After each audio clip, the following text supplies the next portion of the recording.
Hi guys, hello and welcome back to another issue of the Mortal Realms magazine. So this week sees us review issue number 27.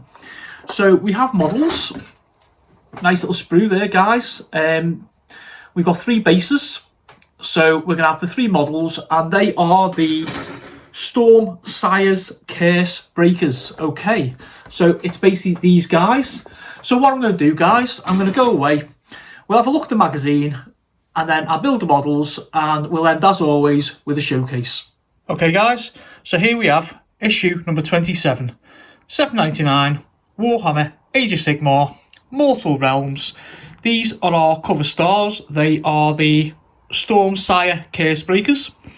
Okay, battle games in the Age of Sigmar, issue 27, and the 3 bullet points: Storm Sire's Curse Breakers, discover the Ossiarch Bone Reapers, and new War Scrolls and Battle Plan. Okay, so let's open it up and let's have a look at what we've got. So, contents in this issue: Storm Sire's Curse Breakers. Knight Inquisitor Averon Storm Sire and his evocators were sent by Sigmar into the cursed city of Shadespire to find arcane knowledge. Okay, so this is basically a character this week by the look of it, and a couple of evocators with him. The Ossiarch Bone Reapers, crafted from bone and departed souls, these are Nagash's greatest warriors. Okay, so we're meeting more more races and bits and bobs. The Mortal Realms, discover the realm spheres that make up the Mortal Realms. Okay, so those who are following, you notice there it says Realms 1. So we've now got a new section in our binder. How to build Storm Sire's Curse Breakers. I had a look at the models before, the sprue, before filming this, and they look really simple, guys, to be totally honest. How to paint Storm Sire's Curse Breakers. The War Scroll for them. The Mermorn Banshees. Your Mermorn Banshees return to your games with a complete War Scroll. I know a few of you guys are big fans of those. Justin, I'm thinking of you, buddy. And the Scouring. With the ruined fortress of Hallistone Hold in the hands of the Stormcast Eternals, they seek to scour the Nighthorns from the surrounding lands. Okay, so that's going to be our battle plan this week by the sound of it, guys. There's your editor's bit. I'm moving straight on. Excuse me. Okay, so the Hammers of Sigmar. Led by Averon Stormsire, the Curse Breakers are fierce warriors and powerful wizards, each of whom can wield storm magic. So, you know what I'm going to say, don't you? Look at that. I'm going to just give it a minute because I'm looking at myself and really, really loving it. Okay. Then we come down and obviously it's going to be about the Storm Sire Curse Breakers. There's our bump, guys. I'm not going to spoil that. Okay. Anybody following along who's run the series, go away, read it. Anybody who isn't, you guys who, I know like a lot of folks actually follow this series who don't, play or whatever, but it's all available online, guys. Go and check it out. An Arcane Triumvirate.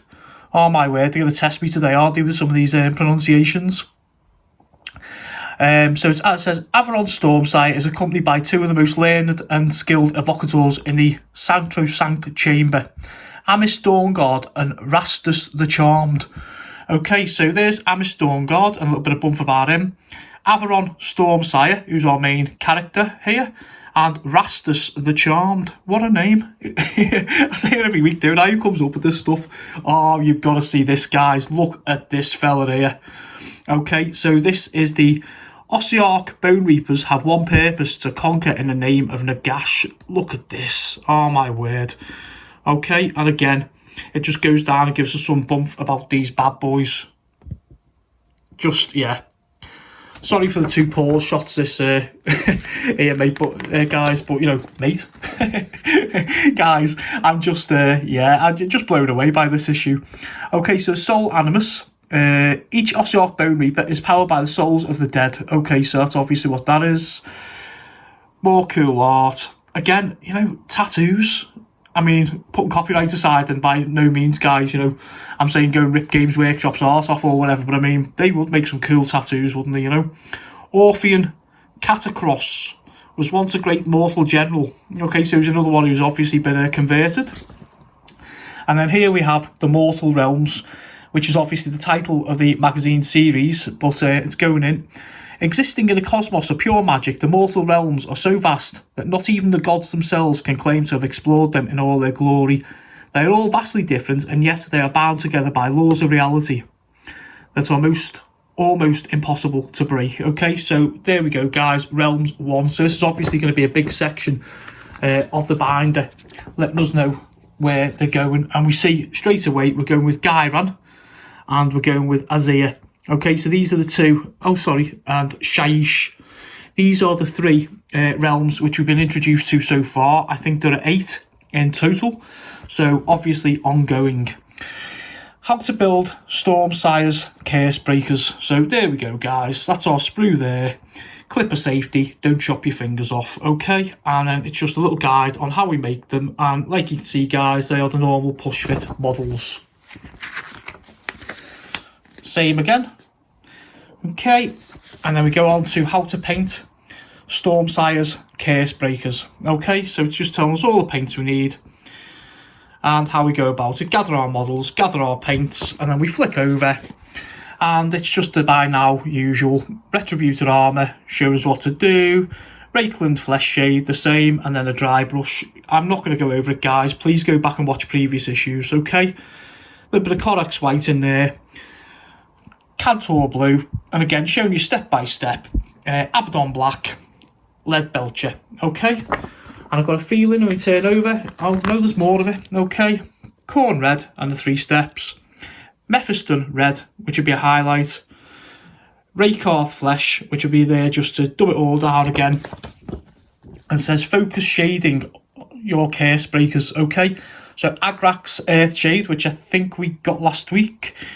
Okay, so if you look at that, that's like a cream colour on there, then you're going to put the shade over it, the ink over it, and you can see it basically just darkens it, so it kills the bright colours. But more importantly, look at the details, see? It brings them up there. So that is your inking technique there, guys, and it's just going over all the steps. And as per usual, guys, it shows us the finished models, so they should look like this so far. Okay. So, see, they're really nice models, you know, okay, they're only like evocators, but, you know, it's more characters and stuff like that. I'm talking about characters. We have Averon Stormsire. This is his War Scroll. Okay, so you know what a War Scroll is by now, guys. It's basically just a gaming card that tells us what we're doing, okay? And then his Stormsire Curse Breakers, so his entourage, same thing for those, okay? And as is now the usual, they go into the abilities. Oh, save rolls and mortal wounds. Stormsire. Okay, so I'll go with the Stormsire part in a minute, but save rolls. A save roll is basically I roll to hit and then I roll to wound, and you have a chance to save, you know, like with your armour. A mortal wound, however, is a wound that goes through the armour. It basically ignores the armour. It's so powerful, and like a lot of like the weapons have these. Okay. Stormsire. If cast, the Stormsire spell deals 1 mortal wound to all enemies within 18 inches of the caster. So we see a little diagram there, the Stormsire in the middle, and obviously looks like a bunch of thorns and a Briar Queen. It shows us the range, so you're basically measuring out from the base of the model, 18 inches. Anything at all within that radius is going to get hit by this. Okay, so it just gives us like the little rules of that. So again, it's getting a little bit more complex. And then everyone's favourite, but certainly a big favourite of the magazine and the fans of it, is the Mermon Banshees. Okay, so that is their War Scroll. We all love to see the Banshees come out to play, don't we? Look at that. Okay. And their abilities. So they have their Chill Daggers, Spell Eaters, and extra attacks. So it goes over and gives us all the bump that we need there, guys. And then the Scouring. Sounds like a horror movie, doesn't it? Probably would be with a guy like that on the front, to be honest. Okay. So this is obviously our battle plan. Okay, so hunting the Night Haunt. So there we get a little image of what we need and the new scenery from last week. So we have 4 Mermon Banshees, Dreadblade Harrow, Briar Queen, Hairthorns, and 10 Dread Scythe Harridans up there. You can probably just hear a little rip there. That's the magazine coming apart. Okay, as per usual. And then we have Averon Stormsire, Stormsire's Curse Breakers, and 5 Sequitors. Okay. The armies, which I've just read to you, how we set up, The first turn is going to be the Nighthaunt. And guess what, guys? Glorious victory. The game ends when when one player has no models left on the battlefield. I'm so fed up of reading this. Okay, that glorious victory, guys, not the magazine. All right. So, second to back page, Mortal Realms, and you know what this is by now, guys. Guidance is just a web address to give you a little bit more bump. Warhammer community is the basic online community of all different players, of all different games and stuff. Jump on there and get talking to other hobbyists, or indeed, if you're new, jump on and get chatting and see what's going on, guys. Exploration, like I say every week, prepare for your wallet to go on life support. Okay, it's basically the Games Workshop's own website. And what have we got next week? It's going to be issue 28, and we're getting some more Spirit Hosts, a painting guide to update your Nighthaunt army, and these guys with it as well. Okay, so all that remains for me to do now, guys, is to give you a brief little look at next week's issue there, little preview. I'm going to go away, build these models, finish with a showcase. Okay, folks, welcome back. So, before I start with this, I'm going to turn around and say that not very often happens, but when I build a kit and I want to go away and play the game straight away because of a unit or a character. Okay, it's happened this time. So this is Averron Storm Sire, who is obviously the leader of this little unit. So already you can see a really good head there, okay? And he's holding his big staff up in his left hand, and it looks like flames in his right hand. He's about to cast a spell there. We can see the armour and the detail on the armour, and as you can see, he's on like a lovely little base with stones. So you know what I'm going to say to you, don't you? This will come up really, really nice. So a little bit of your dry brushing and a little bit of your inking, okay? So just turn him round there. We see he has a big sword on his back there. And yeah, you know what, guys? These models really, really went together well.